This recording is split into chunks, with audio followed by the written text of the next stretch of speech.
Hey everybody, and welcome to my N5 series in the SP404 Mark II, where I cover a topic in about 5 minutes. This is session 30.8, and this is like the 8th time I've tried recording this video. Normally I can get these in 1, sometimes 2 takes, but my phone's been ringing, and I don't know, all kinds of other nonsense has been going on, so I'm going to try this one more time.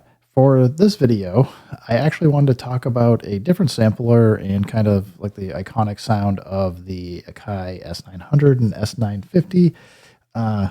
Specifically, I just actually want to talk about the sine wave on it. It's a 12-bit sine wave that will load up by default if you've got nothing else in there. So I'm pretty sure it's just taking a single cycle sine wave that has got in the firmware. If there's nothing there, it just loads it into memory and sets up a default program.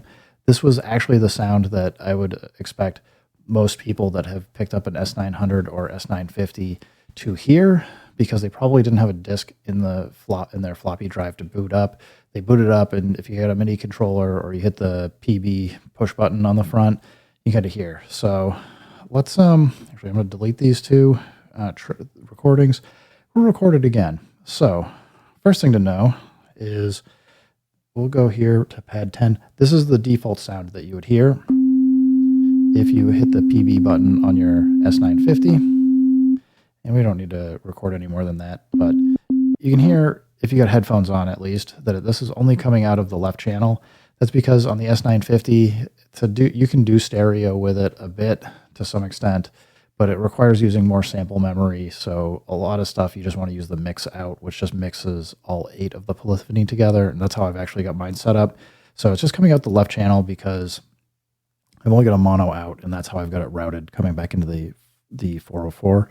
To fix that, let's go to pitch speed, and I'm just going to pan this hard left.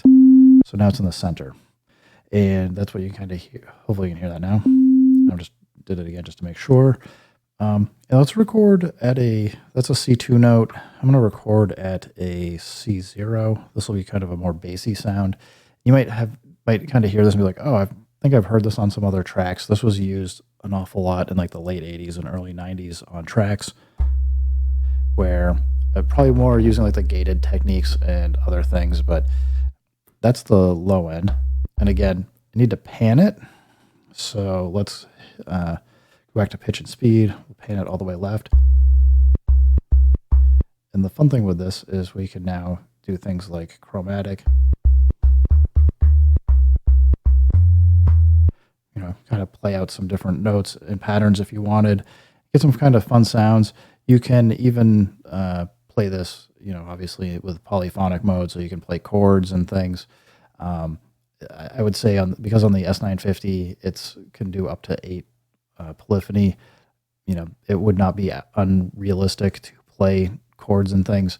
If you go check out the forum, there's quite a few forums that people will talk about the S950.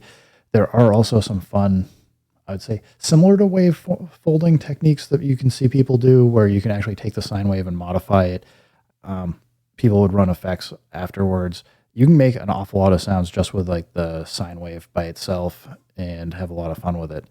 So I'm probably going to take this project when I've done all these recordings, export it, and I'll post it up on my website for anybody that wants to play around and have some different sounds that you can have to play around with or kind of see what I've been doing and just have fun with it.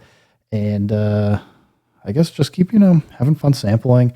Look at older gear. You can get all kinds of fun sounds and do all kinds of fun stuff with it. So anyway, guys, keep making music, keep having fun, and peace.